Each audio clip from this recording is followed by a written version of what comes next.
Salam Cakrawala, UM The Only One. Assalamualaikum warahmatullahi wabarakatuh. Salam jumpa mahasiswa baru Universitas Negeri Malang tahun 2020. Kali ini kita akan mendiskusikan tentang layanan bimbingan konseling di kampus kita tercinta. Pada kesempatan kali ini, saya tidak sendirian. Ada dua narasumber yang hadir di tengah-tengah kita.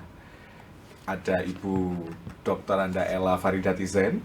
Beliau ini selaku Kepala Pusat Pengembangan Bimbingan Konseling, Karir, dan Kompetensi Akademis Universitas Negeri Malang. Assalamualaikum Ibu. Waalaikumsalam warahmatullahi wabarakatuh. Sehat Bu ya? Alhamdulillah. Baik, sehat. mantap.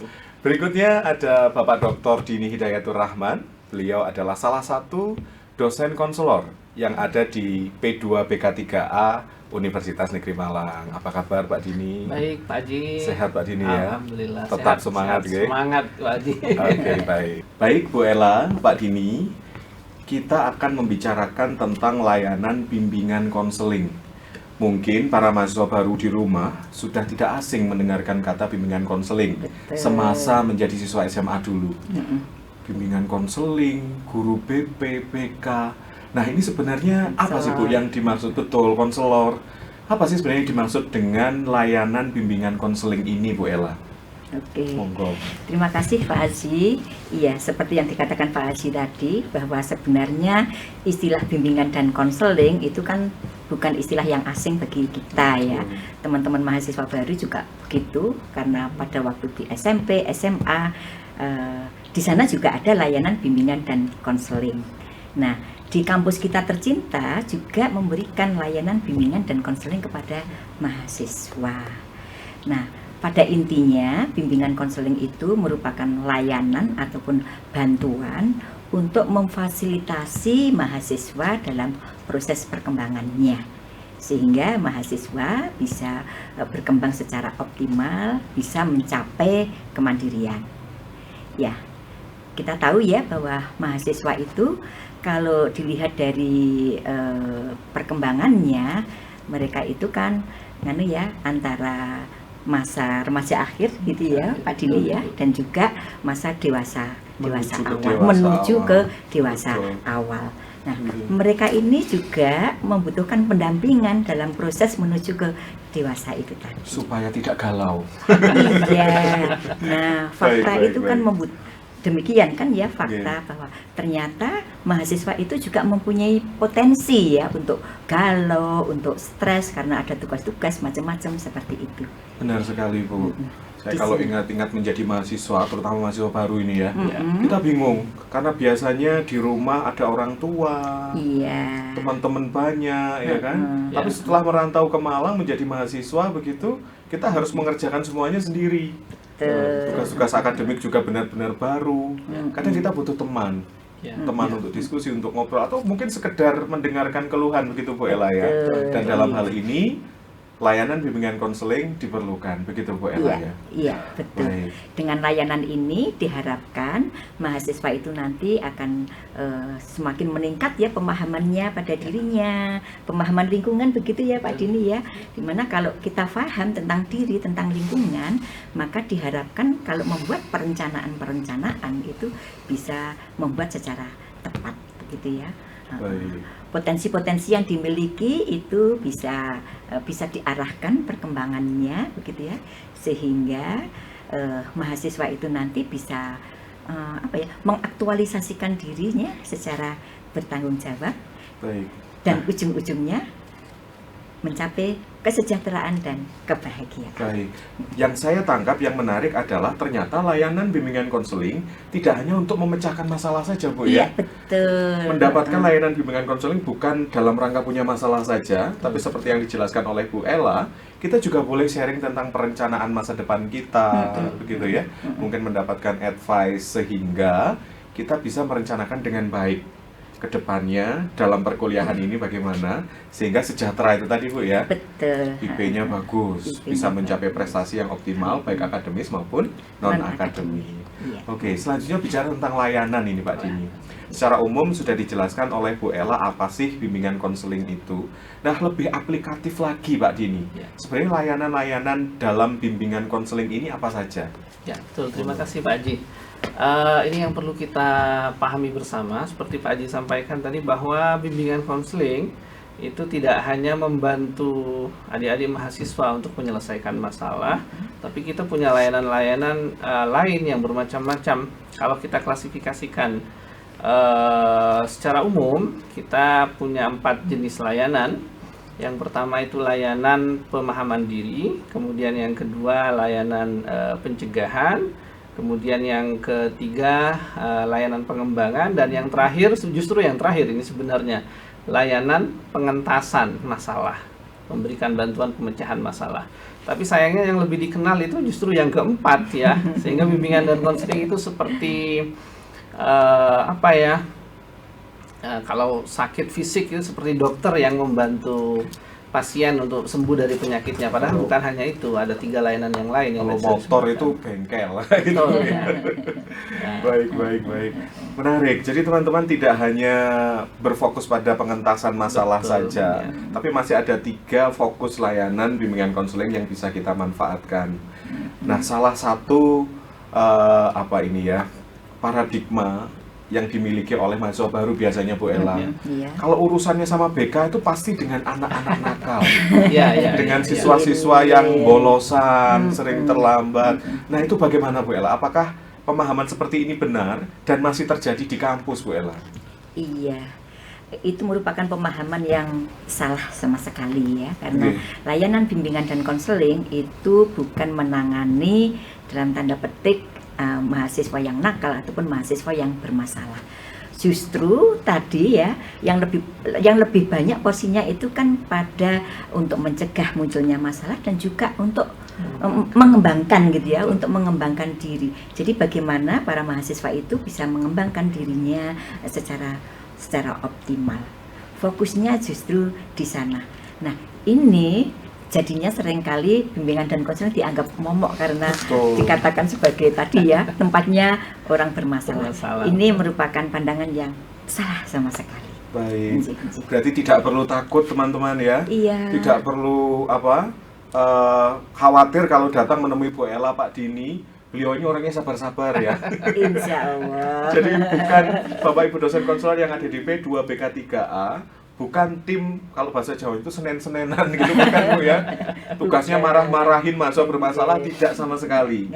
Ya, begitu. Jadi memang selain mengentaskan masalahnya, kita juga ada layanan tentang pengembangan diri, gitu ya. Jadi tidak harus nakal, tidak harus bermasalah, siapapun boleh datang untuk mendapatkan layanan bimbingan konseling di P2 BK3A UM, begitu. Baik, kemudian Bu Ella, selain aktivitas utama layanan bimbingan konseling yaitu aktivitas konseling Bu, kegiatan-kegiatan apa saja yang dimiliki oleh P2 BK3A untuk menunjang keempat layanan yang tadi sudah dijelaskan oleh Pak Dini Bu? Oke. Iya, di P2 BK3A maka mahasiswa itu bisa mendapatkan tadi yang disebut pemahaman diri ya. Jadi di P2 BKA itu mempunyai sejumlah instrumen yang bisa untuk mengungkap pemahaman diri mahasiswa, yaitu melalui tes psikologi. Insya Allah Bapak Ibu dosen konselor itu bisa memberikan layanan tes psikologi. Kemudian kami juga memberikan layanan-layanan untuk pengembangan diri, pengembangan karakter melalui pelatihan-pelatihan. Ada sejumlah pelatihan yang biasanya itu diprogramkan secara rutin tiap tahunnya di P2BK 3A gitu ya. Di antaranya itu ada pelatihan apa saja Pak Dini, mungkin Pak Dini bisa ingat. Yang rutin kita lakukan setiap tahun itu adalah pelatihan sukses menulis skripsi. Ini menarik untuk terutama mungkin untuk adik-adik mahasiswa yang sudah akan menjelang lulus ya. Kemudian ada pelatihan sukses belajar di perguruan tinggi. Ini bisa diikuti oleh adik-adik mahasiswa baru. Bagaimana merencanakan? Oh ya, ada 2 pelatihan yang keywordnya sukses-sukses. Ya. Kira-kira sasaran dari 2 pelatihan sukses menulis skripsi dan sukses belajar di perguruan tinggi ini siapa ya? Apakah kalau kita harus merasa belum sukses begitu baru ikut pelatihan ini atau bagaimana? Tentunya tidak begitu ya, karena ini kan prinsipnya itu kan pengembangan begitu kan ya. Baik. Jadi tidak harus menunggu saya tidak sukses, tidak begitu, tetapi bagaimana supaya saya sukses. Berarti intinya siapapun bisa ikut pelatihan ini Betul, begitu Pak Dini ya? betul, ya, Baik, betul, lanjut betul. Pak Dini, pelatihan selanjutnya apa saja? Ada banyak lagi pelatihan yang lain, misalnya untuk mahasiswa yang akan lulus, persiapan memasuki dunia kerja, ada Wah, pelatihan menarik itu. ini.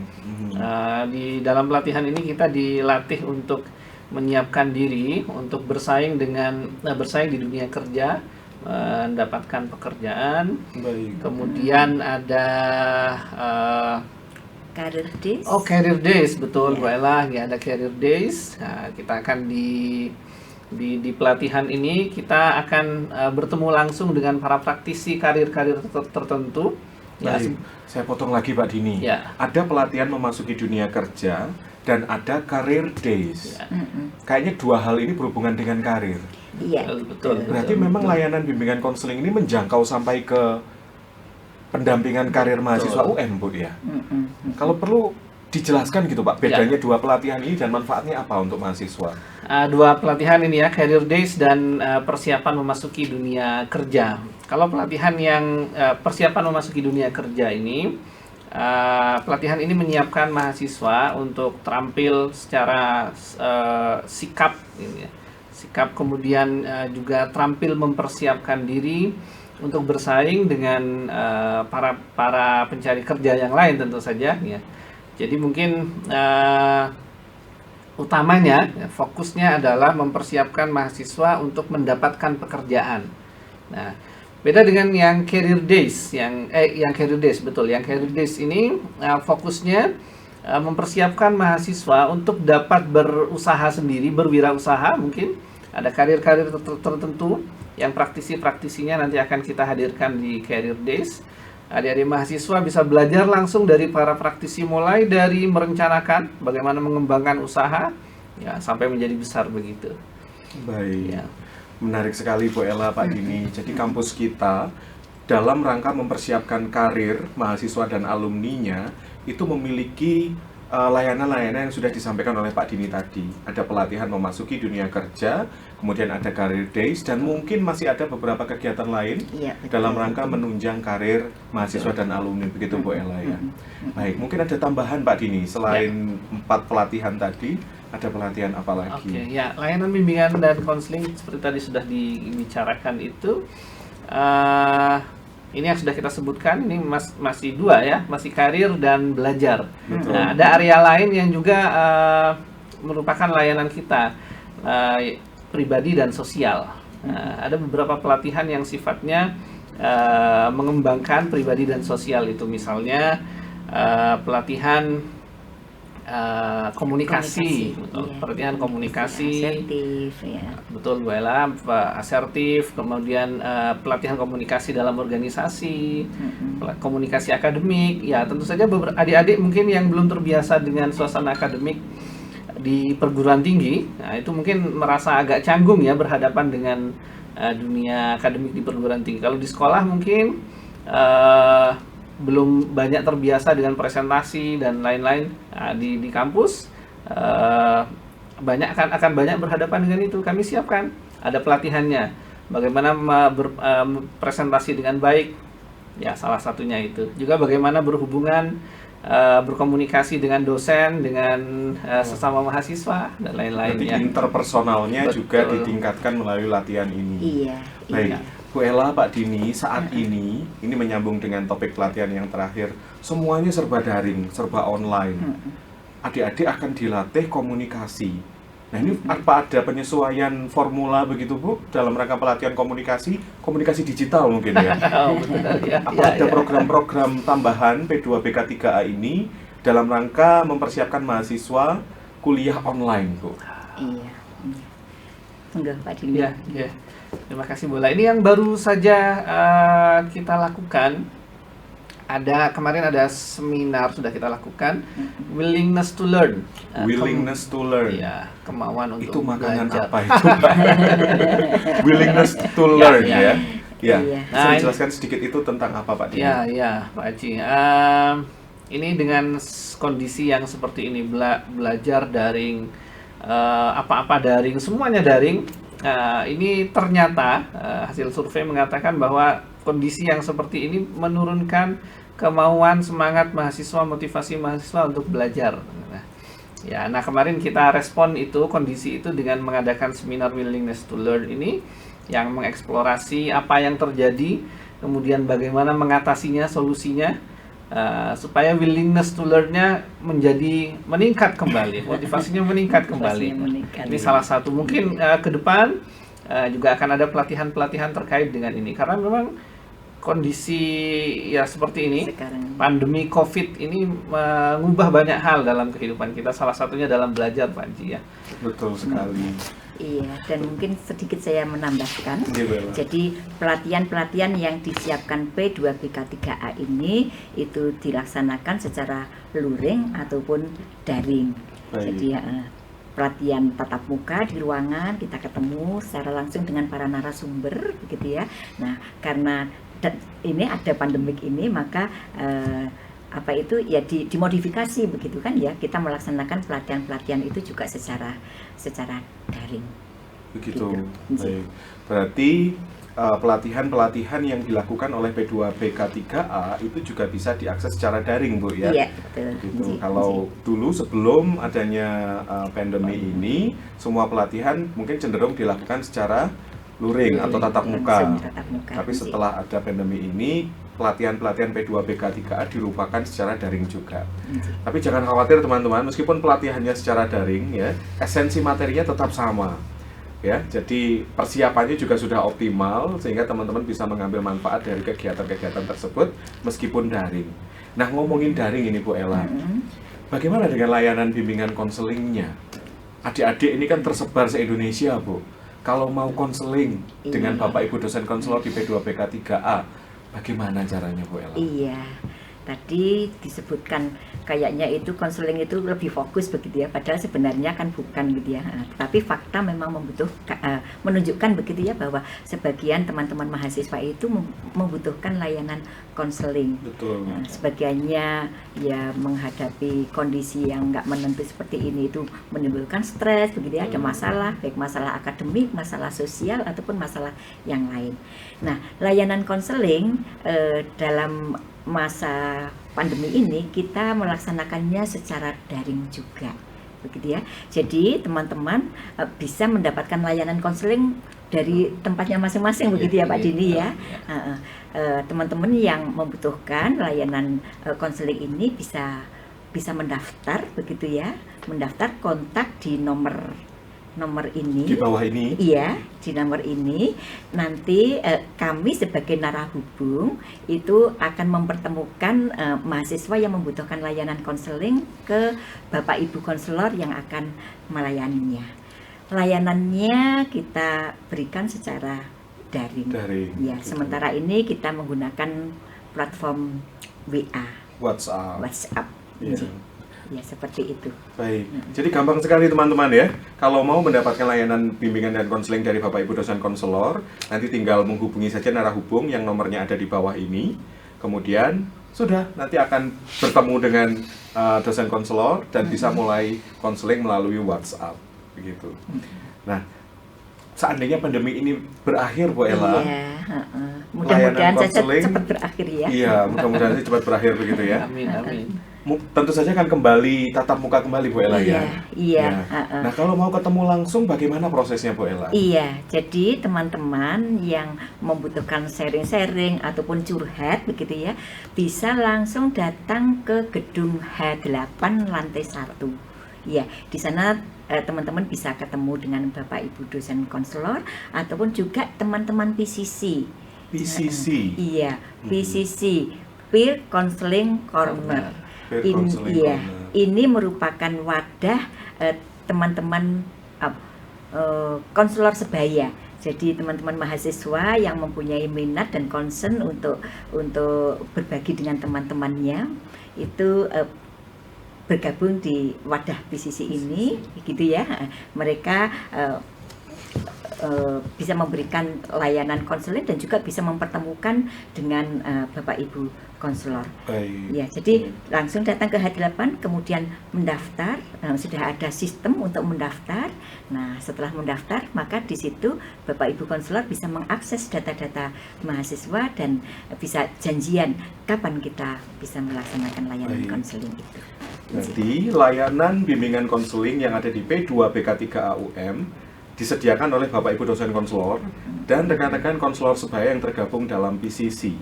Nah, selanjutnya saya ingin bertanya pada Pak Dini, siapa saja dosen konselor yang ada di UM ini? Ya. Dan bisa dijelaskan sedikit siapa saja teman-teman yang terlibat dalam PCC, Pak Dini? Baik, ya. Tentang dosen konselor, kita ada 8 dosen konselor dipimpin oleh beliau Ibu Dr. Andaela Faridatizen, beliau Kepala P2BK3A. Nah, kemudian ada 7 dosen konselor, ada saya Dr. Dini Hidayatul Rahman MPD, kemudian ada Pak Aji juga, Pak Aji Bagus SPSI, psikolog MPSI, beliau psikolog. Kemudian ada Ibu Widya Multisari MPD, ada Ibu Devi Probawati MPD, kemudian ada Ibu Gama Rahmita Ureka Hakim SPSI psikolog MPSI, kemudian ada Bu Dwi Nikmah, panggilannya Bu Pipit ya. Saya sampai lupa nama Pak lengkapnya. Iya, yang apa Bu Pipitnya? Psikolog MPSI, betul ya. Ya, jadi latar belakang pendidikan para Bapak Ibu dosen konselor itu ada yang dari psikologi, ada juga yang dari bimbingan dan konseling. Lengkap. Ya. Dan beliau ini karena dosen konselor, berarti beliau juga sebagai dosen. Ya. Berarti mengajar di fakultas di bimbingan konseling dan di psikologi, juga berpraktek sebagai konselor di P2BK3A. Saya kira tidak perlu diragukan lagi tentang profesionalismenya, kemampuan, karena beliau kan mendidik calon konselor, calon psikolog begitu ya. Baik, luar biasa. Nah, kalau konselor sebayanya bagaimana, Pak? Seperti Bu Ella sampaikan tadi, juga di P2BK3A itu ada PCC Peer Counseling Corner. Ini adalah PCC ini berisi anggotanya adalah adik-adik mahasiswa yang memiliki ketertarikan untuk membantu, untuk berbagi dengan sesamanya. Ya, layanan yang diberikan sama layanan bantuan pemecahan masalah. Kalau ada yang mau sharing, adik-adik tidak nyaman dengan tidak nyaman dengan Bapak Ibu dosen, karena biasanya kalau usianya terpaut agak jauh itu kadang-kadang kurang nyaman kan, lebih suka diskusi dengan yang sebaya. Kami ada PCC di P2BK3A, silahkan boleh datang ke H8 seperti Bu Ella sampaikan, kemudian mendaftar. Ya, bisa sharing, bisa curhat kalau mau dengan kakak-kakak PCC ya, Peer Counseling Corner. Tentu nanti misalnya ada perkembangan tertentu dengan ketika diskusi, ketika sharing dengan kakak-kakak PCC, mungkin ingin lebih dalam lagi sharingnya dengan Bapak Ibu konselor juga boleh, nanti akan diteruskan ke Bapak Ibu konselor. Baik, istilahnya menarik. Di referral. Betul. Dirujuk Ya, betul. Baik, menarik sekali teman-teman ya. Jadi kalau teman-teman di rumah mau ngobrol dengan konselor sebaya bisa ya, atau mau langsung konseling dengan Bapak Ibu dosen konselor juga dipersilahkan. Atau dua-duanya juga boleh. Ya. Jadi WhatsAppan dengan teman-teman konselor sebaya, tapi juga ngobrol dengan Bapak Ibu dosen konselor juga dipersilahkan begitu. Baik, terakhir nih Bapak Ibu. Kalau ingin mengupdate informasi tentang layanan bimbingan konseling P2BK3A ini bagaimana caranya? Termasuk mungkin saya tertarik ikut pelatihan yang tadi, Pak. Bagaimana caranya? Monggo Pak Dini atau Bu Ella. Oke, iya, teman-teman bisa membuka webnya LP3 ya. P2BKA itu merupakan salah satu pusat di LP3, Lembaga Pengembangan Pendidikan dan Pembelajaran Universitas Negeri Malang. Jadi silahkan diakses itu ya webnya, segala macam informasi yang ada kaitannya dengan bimbingan dan konseling itu insya Allah disiapkan di sana. Baik. Termasuk kalau misalnya ada pelatihan-pelatihan akan diumumkan di sana. Kemudian proses pendaftaran juga bisa melalui web, disiapkan di sana pendaftarannya. Iya. Ini mungkin jadi pertanyaan yang esensial juga, Bu. Berbayar nggak sih, Bu, kalau ikut pelatihan, konseling itu, Bu? Iya. Gimana, Bu? Iya, tadi sudah saya sampaikan ya bahwa sebenarnya ini adalah untuk memfasilitasi mahasiswa. Begitu ya, sehingga layanan-layanan yang diberikan oleh P2BK3A ini disiapkan gratis untuk Gratis? mahasiswa. Ya. Tanpa terkecuali, Bu, ya? Iya. Fakultas apapun boleh, Bu, ya? Boleh. Siapapun boleh Iya, daftar. iya, Begitu. iya. Sayang kan ya kalau nggak Kalau nggak digunakan, Pak. digunakan. Betul, Iya. betul sekali. Wah, sayangnya saya sudah tidak jadi mahasiswa. Satu hal lagi saya kira perlu kita tegaskan juga ya Pak Dini ya, bahwa kita ini para konselor itu diikat oleh kode etik begitu ya. Nah, sehingga teman-teman mahasiswa itu nggak perlu merasa khawatir gitu ya, kalau misalnya lo nanti saya cerita-cerita masalah pribadi nanti dicerita-ceritakan ke orang Rahasianya lain. terbongkar. Rahasianya terbongkar. Ya. Enggak ya, karena kita diikat oleh kode etik sehingga kerahasiaan konseli atau mahasiswa yang diberi layanan konseling itu insya Allah kami jaga. Baik. Nggih. Baik. Terima kasih Bu Ella Nggih. selaku Kepala P2BK3 AUM. Terima kasih juga Pak Dini selaku salah satu dosen konselor yang ada di P2BK3 AUM. Menarik sekali obrolannya. Semoga dari obrolan kita adik-adik di rumah jadi dapat gambaran layanan bimbingan konseling di UM ini seperti apa. Apakah saya bisa untuk mendapatkan layanan itu, begitu ya? Dan tentu saja jawabannya bisa dan gratis, teman-teman. Baik, teman-teman, terima kasih telah menyimak diskusi kami tentang layanan bimbingan konseling di Universitas Negeri Malang. Sampai ketemu di kampus ya. Salam sehat. Wassalamualaikum warahmatullahi wabarakatuh. Salam Cakrawala, UM, the only one.